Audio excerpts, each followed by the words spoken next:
Et donc on se retrouve dans le chapitre 11, à partir du verset 29. La dernière fois on avait vu comment Jephthé,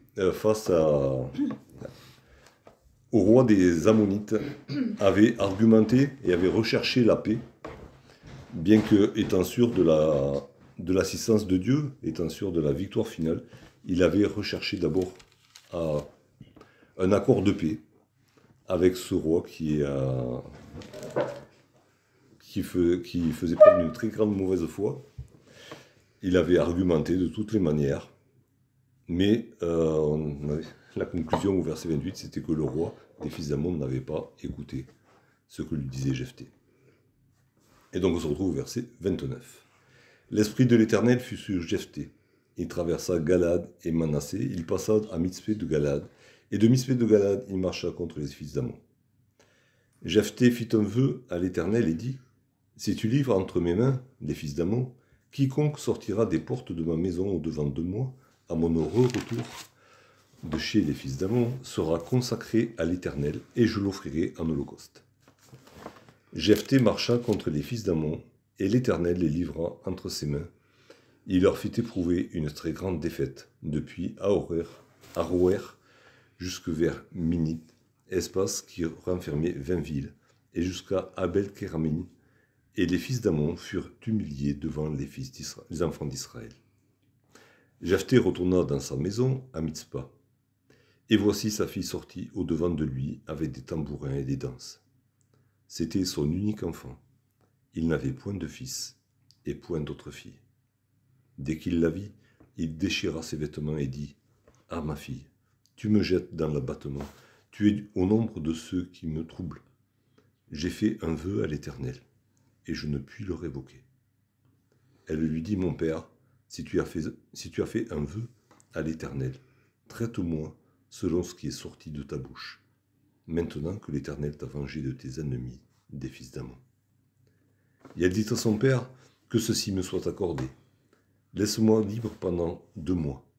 Je m'en irai, j'errerai dans les montagnes, et je pleurerai sur ma virginité avec mes compagnes. Et il répondit : va. Et il la laissa libre pour 2 mois. Elle s'en alla avec ses compagnes, et elle pleura sa virginité sur les montagnes. Au bout des 2 mois, elle revint vers son père, et il accomplit sur elle le vœu qu'elle avait fait. Elle n'avait point connu d'homme. Dès lors, s'établit en Israël la coutume que tous les ans, des filles d'Israël s'en vont célébrer la fille de Jephthé, le Galadite, 4 jours par année.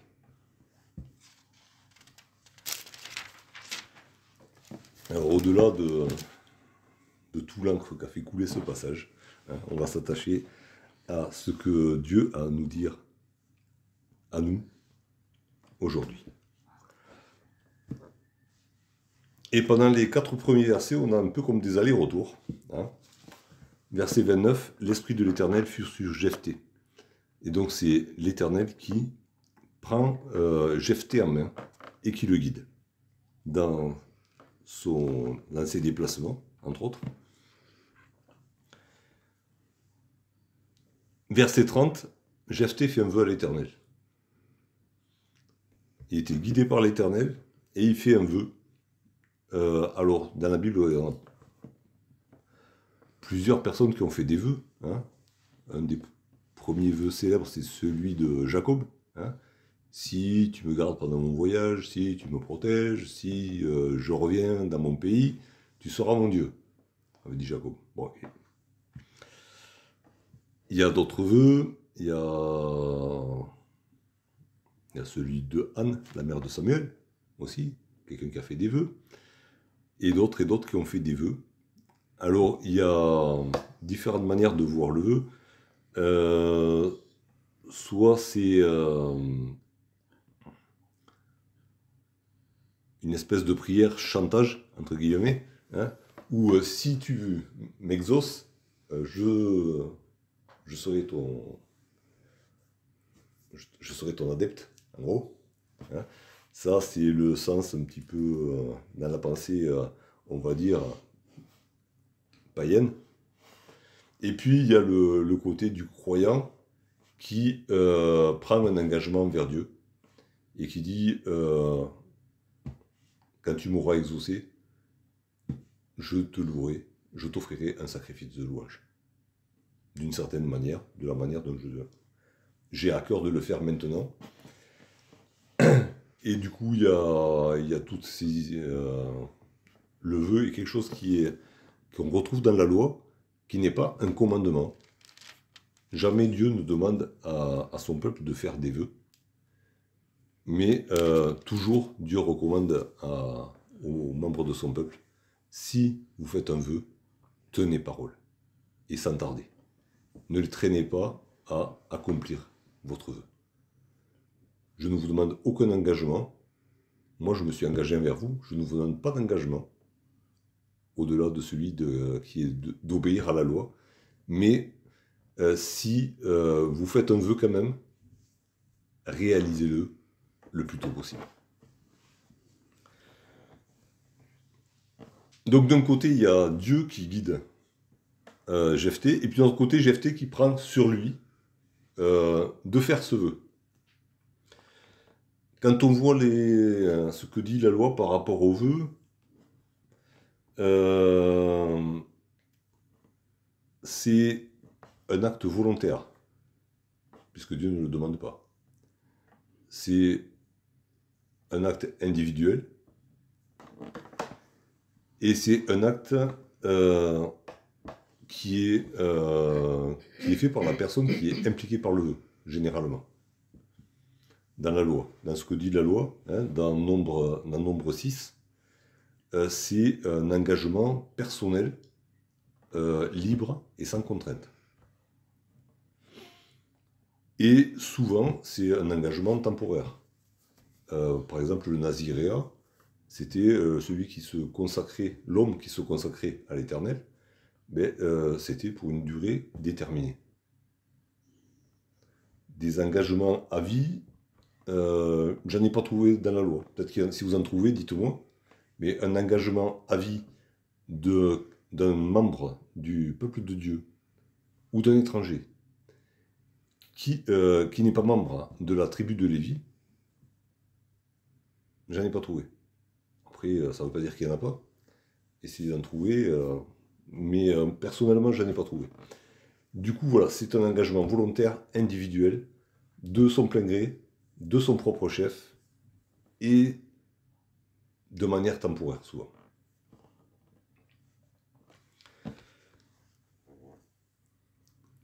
Dans le livre du Lévitique, justement, il y a ce chapitre 27 qui montre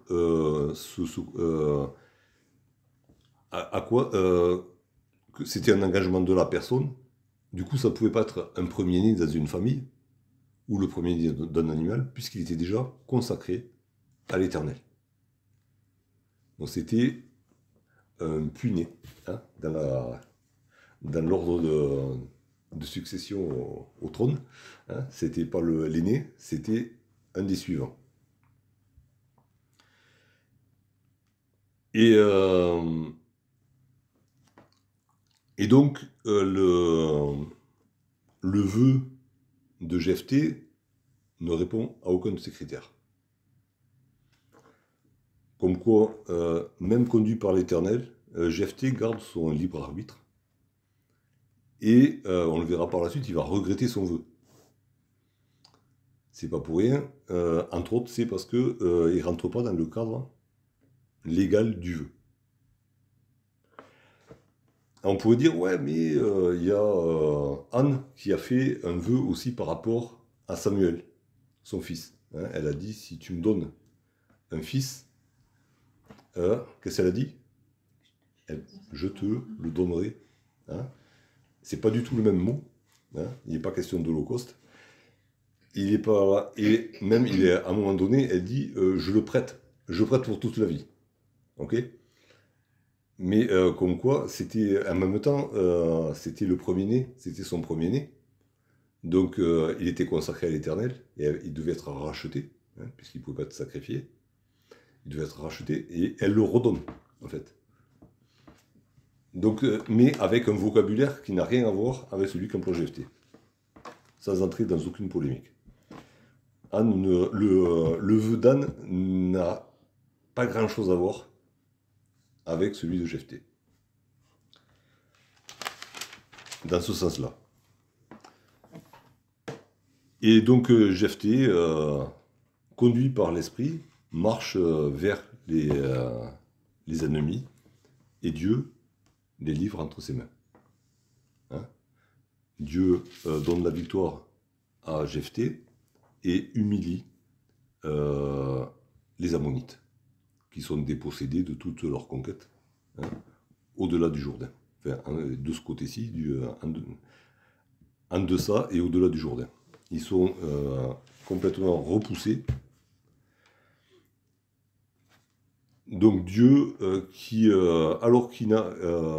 c'est quand même intéressant, Dieu, à aucun moment, ne s'est adressé à Jephthé pour le désigner comme juge, comme il l'a fait pour Barak, comme il l'a fait pour Gédéon, que ce soit directement ou par un prophète interposé. Jephthé a été recruté, on va dire, par son peuple, mais Dieu lui donne la victoire. Donc Dieu, on voit là aussi la diversité d'actions de Dieu. Hein.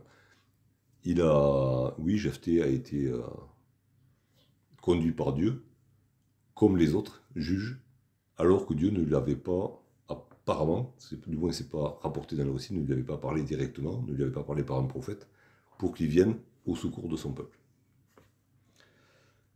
Et Dieu lui donne la victoire. Conduit par l'Esprit de Dieu, il a la victoire. Et c'est important, c'est conduit par l'Esprit. Il n'est pas question ici de sa troupe. On ne sait pas combien ils étaient. On ne connaît pas le rapport de force avec l'ennemi, hein, ce qui nous est rapporté avec beaucoup de détails dans les aventures de Gédéon. Ici, ça y est pas, mais c'est conduit par l'Esprit. Et on a ce verset qu'on connaît dans le livre de Zacharie. Alors, c'est pas dans un contexte de guerre, mais bon, c'est dans un contexte d'opposition quand même. Zacharie, au chapitre 4.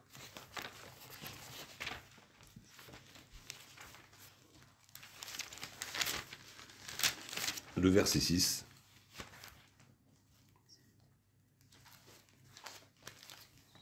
C'est l'ange qui parle à Zacharie, le souverain sacrificateur, hein,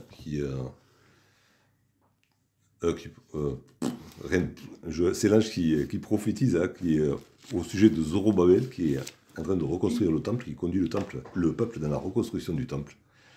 Alors qu'il reprit et me dit, c'est ici la parole que l'Éternel adresse à Zorobabel, ce n'est ni par la puissance, ni par la force, c'est par mon esprit, dit l'Éternel des armées. Quel verset? Zacharie 4, verset 6. Et la victoire de Jephthé, elle n'est pas par la force, elle n'est pas par la puissance. Et on va voir que toutes les tribus d'Israël n'étaient pas là, loin s'en faut. Il y avait une troupe avec Jephthé, bon, les hommes qui vivaient avec lui. Il y avait des hommes de Galate qui se sont joints à lui, et peut-être d'autres tribus. On n'a pas le décompte. Mais en tout cas, c'est conduit par l'Esprit, par la puissance de l'Esprit, que la victoire est arrivée. Et donc, après la bataille, Jephthé rentre chez lui. Et c'est là que le ciel lui tombe sur la tête. Hein. C'est sa fille qui sort à sa rencontre, à la tête d'un cortège, certainement, hein, puisqu'il y a des tambourins et des danses. Parce que même s'il y en avait deux, il y en avait les autres à côté, tambourins. Donc, elle mène le cortège de triomphe pour accueillir son père. Et là, et c'est la catastrophe pour Jephthé. Alors, forcément, il n'avait pas pensé que ça serait sa fille. Forcément, on ne sait pas tout ce qui lui était passé par la tête ou pas. Mais en tout cas, c'est le ciel qui lui tombe sur la tête. Il déchire ses vêtements, un signe de deuil, un signe d'humiliation, un signe d'abattement. Et il fait cette déclaration à sa fille, tu me jettes dans l'abattement.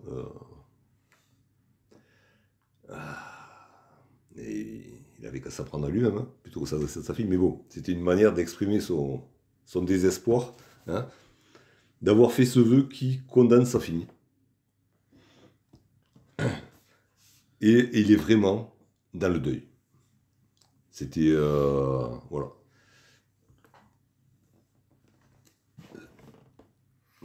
Ça, c'est... voilà, il est conscient qu'il a pris un engagement, qu'il ne peut pas le révoquer. Parce qu'il a pris un engagement devant Dieu, comme il avait pris un engagement devant le peuple et devant Dieu, de les conduire à la bataille. Il a pris un engagement, lui tout seul, devant Dieu, d'offrir quelqu'un. De consacrer quelqu'un, de l'offrir en holocauste. Ça c'est écrit, c'est comme ça.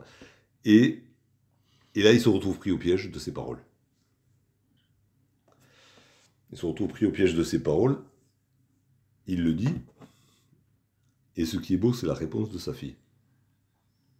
Tu t'es engagé, alors tiens ton engagement. Et en cela, sa fille lui rappelle la loi. Parce que peut-être que Jephthé attendait du secours de sa fille. Hein, trouver un moyen de passer à côté, peut-être. Je sais pas. On ne va pas faire un procès d'intention à Jephthé non plus. Mais voilà, il exprime son désarroi à sa fille. Et sa fille lui rappelle exactement ce que Dieu dit et répète dans la loi. Tu as fait un vœu. Tu dois l'accomplir sans tarder.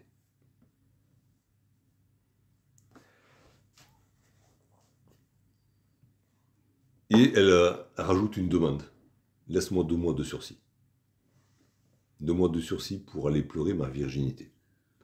Pour aller pleurer le fait que jamais je ne pourrai donner naissance à un enfant.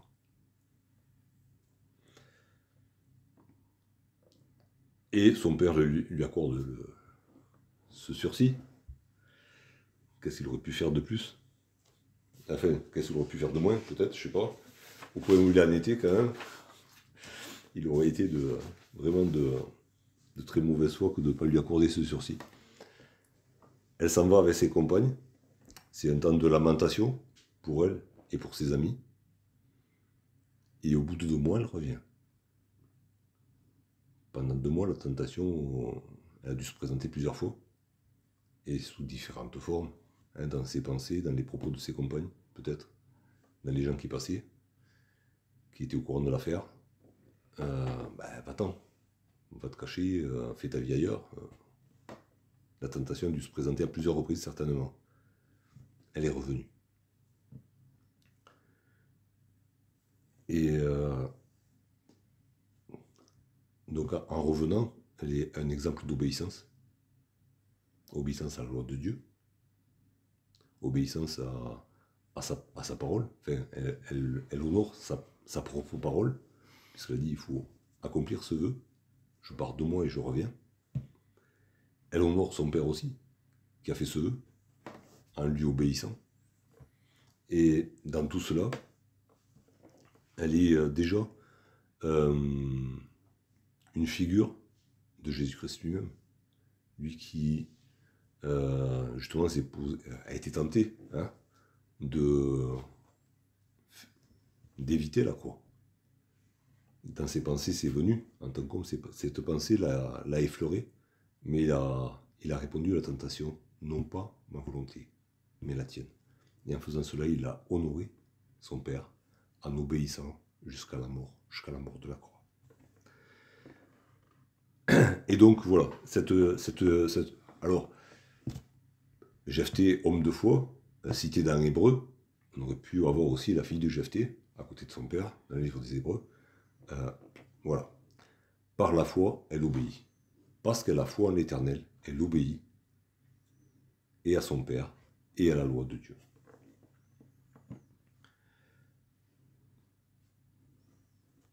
Et du coup, Jephthé fait ce qu'il a à faire. C'est pas détaillé. Il n'y a aucun détail sur ce qu'il a fait. Sa fille avait parlé de liberté, laisse-moi libre. Du coup, elle s'est constituée prisonnière. Qu'est-ce qui lui est arrivé dans ce moment-là? On ne sait pas. C'est pas dit. En tout cas, le verset 40 nous dit qu'à partir de là, il y a une tradition qui s'est instaurée en Israël, alors qu'il n'a pas duré excessivement longtemps. Elle n'est rapportée dans aucun livre de la Bible, elle n'est pas rapportée dans les livres rabbiniques non plus. Donc c'est peut-être, ça a duré le temps des juges, hein, parce que bon, il y a des traditions qui s'instaurent et puis qui tombent vite en désuétude parce qu'on passe à autre chose. Hein. Mais pendant un certain temps, il s'est établi en Israël cette tradition où les jeunes filles, peut-être à date d'anniversaire de l'événement, partaient pendant 4 jours dans les montagnes pourquoi? Pour célébrer la fille de Jephthé. Là, il n'est plus question de virginité, il est question de célébrer la personne, honorer la personne, honorer son comportement, honorer ses paroles, honorer ce qu'elle est devenue. Tout ça, on ne sait pas. Il n'y a pas eu de monument érigé à la gloire de la fille de Jephthé, contrairement au monument de Gédéon. Il n'y a pas eu de monument physique, il y a eu une trace dans le cœur des jeunes filles, pendant des années.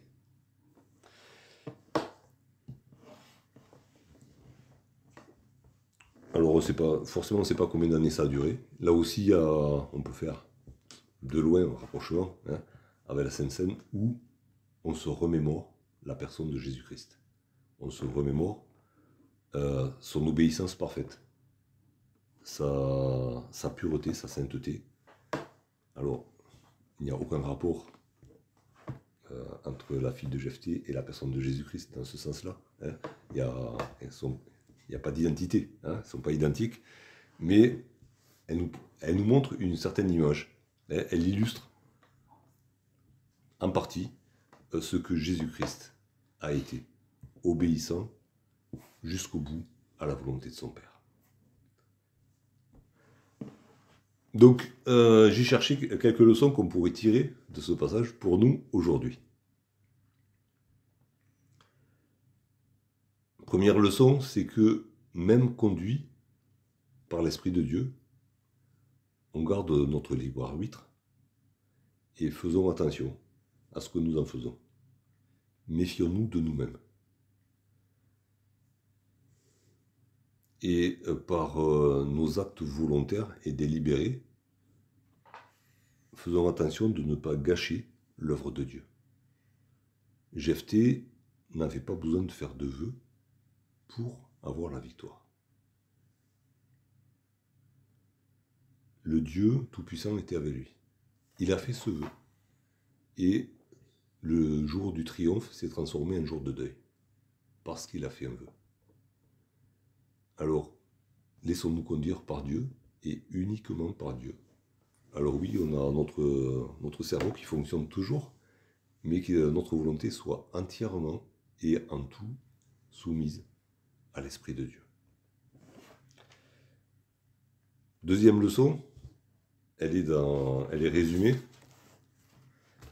et à la fois développée dans le livre de l'Ecclésiaste, dans le livre des Proverbes, dans l'épître de Jacques, si vous voyez ce que je veux dire. Mais prenons garde à ce que nous disons. Ecclésiaste chapitre 5. Alors si vous voulez faire la liste de tous les versets qui nous mettent en garde contre les paroles légères qu'on peut prononcer, faites la liste, elle est longue. Hein. Heureusement, on a ce verset qui résume bien. Non, mais ça, je me suis trompé.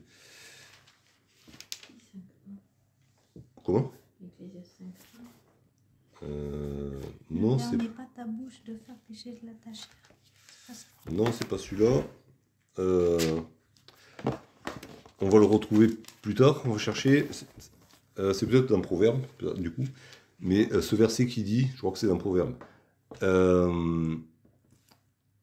N'oublie pas que, en gros, n'oublie pas que Dieu est dans le ciel, que toi tu es sur la terre, que tes paroles soient donc peu nombreuses. C'est ça. Ah, c'est 5.1. Ah, ben voilà, j'étais sur 2, j'ai marqué 2, c'est pour ça. Autant pour moi.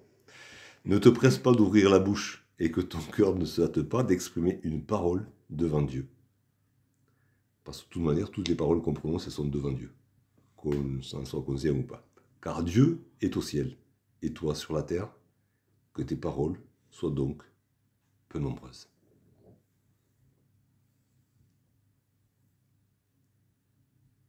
Dommage que Jephté ait parlé juste un petit peu trop. Hein, voilà. Mais méfions-nous de nous-mêmes, méfions-nous de nos paroles. Toutes nos paroles sont dites devant Dieu. Et nos engagements sont pris devant Dieu. Et même si ces engagements sont vont à l'encontre de nos intérêts, on devra les tenir. Alors que nos paroles sont peu nombreuses et bien pesées et inspirées par l'Esprit. Il y a aussi des versets qui nous parlent des paroles qui sont inspirées par l'Esprit de Dieu. Il y a aussi une troisième leçon, enfin, Jephté est le contre-exemple, mais prenons garde à nous aussi dans nos engagements par rapport à nos enfants, par exemple. Mais il y a c'est dit dans Éphésiens, c'est répété dans Colossiens. Père, n'irritez pas vos enfants. Et là, Jephté est allé complètement à l'envers. Il a irrité, c'est provoqué. Hein. Il a été une source une occasion de chute pour sa fille. Bon, sa fille n'est pas tombée, mais dans quoi il l'a mise? Dans quel pétrin est-ce qu'il a plongé sa fille? Dans quel gouffre de lamentation? Prenons garde à ce que nous faisons, à ce que nous disons, et qui engage la vie de nos enfants. C'est de nos enfants ou de ceux qui sont sous notre responsabilité, de toute manière. C'est Jephté, quand il a pris conscience, il a déchiré ses vêtements, il était dans le deuil. Et puis, à travers la fille de Jephté, tournons nos yeux vers notre Seigneur Jésus-Christ, lui qui a obéi en tout, en parole, en pensée, en acte, jusqu'à la mort de la croix. Alors oui, il était parfaitement accordé avec le Père, mais en tant qu'homme sur la terre, avec la puissance du Fils de Dieu. Il s'est soumis, il s'est abaissé dans l'obéissance jusqu'au bout.